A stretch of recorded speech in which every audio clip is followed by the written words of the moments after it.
Hello class, this is a video tutorial on the nature of stationary points part 1. In this video, we'll be using the first derivative to determine whether a point is maximum or a minimum. So as you can see, to figure out if a stationary point at some point x equals a is a maximum or a minimum, we use the slope or gradient of x values to the left and the right of the point we have found to be stationary. So as I'm saying here, f prime of a equals 0. So we figured out that this point A is definitely stationary. We can determine it is a maximum if both of these points are true. Its derivatives are greater than 0 to the left of the point that we have found, and its derivatives are less than 0 to the right of the point that we have found. So here it is graphically.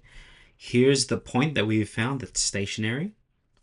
To the left of this point, the derivatives here are all greater than 0, meaning these are all increasing points. And all points to the right here, their derivatives are less than 0, so they are decreasing points. So as you can see, if we have all positive derivatives here and all negative derivatives here, but this point here is 0, this must be a maximum. And this is true the other way around. So it's a minimum if it is less than 0. So its derivatives are less than 0 to the left, and its derivatives are greater than 0 to the right. And here it is graphically. So once again, here's our point. It has a stationary point. Its derivative is 0. To the left of this, its derivatives are less than 0, so decreasing. And to the right of this, its derivatives are greater than 0, so it is increasing. As you can see, decreasing, 0, increasing, this must be a minimum. So let's go straight into some examples here. You can pause whenever you'd like, and yeah, here we go. You'll see that it's actually rather straightforward in how we do this. So here we go. So for this, we need our derivative, our first derivative. So bring the power down, subtract the power by 1, so we get 3 on 3, so x squared minus 4x minus 5. We are now going to find the stationary points, so we're going to let this equal 0.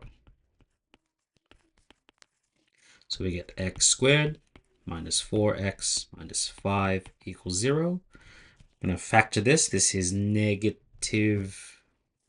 positive 1 and negative 5 equals 0. And as you can see, we get two stationary points, x equals negative 1 and x equals positive 5. But with this cubic, we don't know if the negative 1 is a maximum like this and then a negative, or is it like this?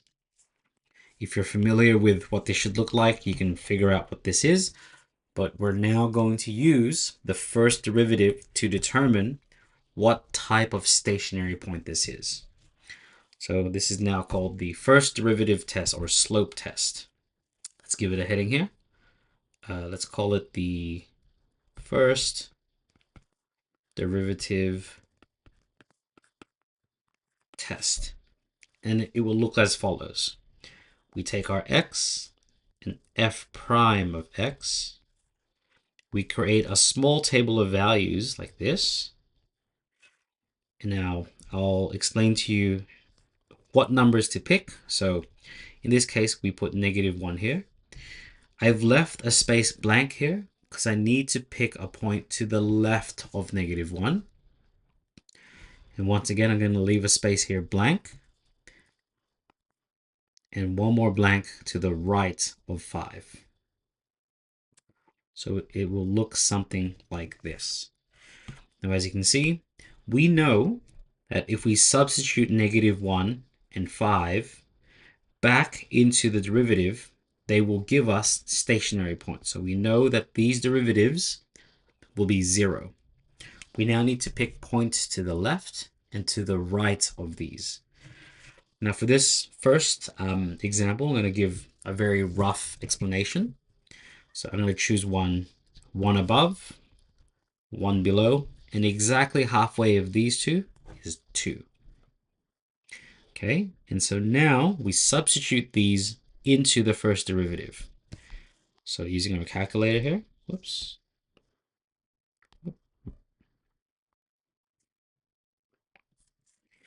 So substituting -2. So -2 squared minus 4 times -2 minus 5. This is giving me a gradient of 7, which is positive. So positive. Let's substitute 2 in. So getting rid of that negative.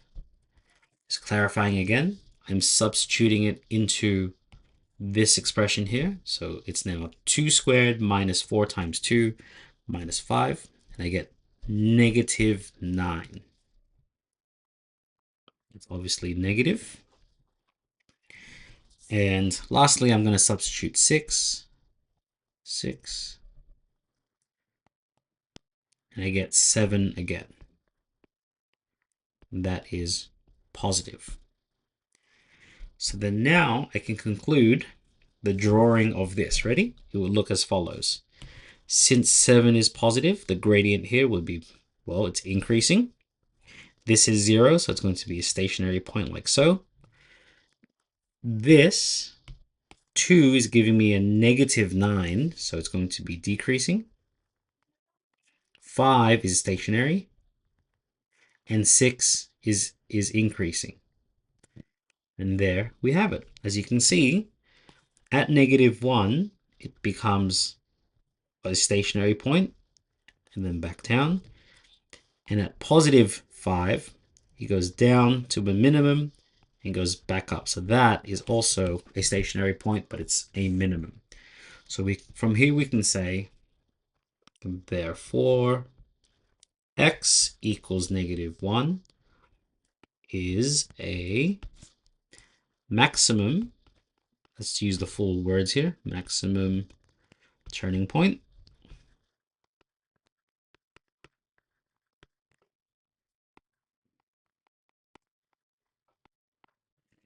And x equals 5, and thankfully I've got an iPad, I can do this, is going to be a minimum turning point.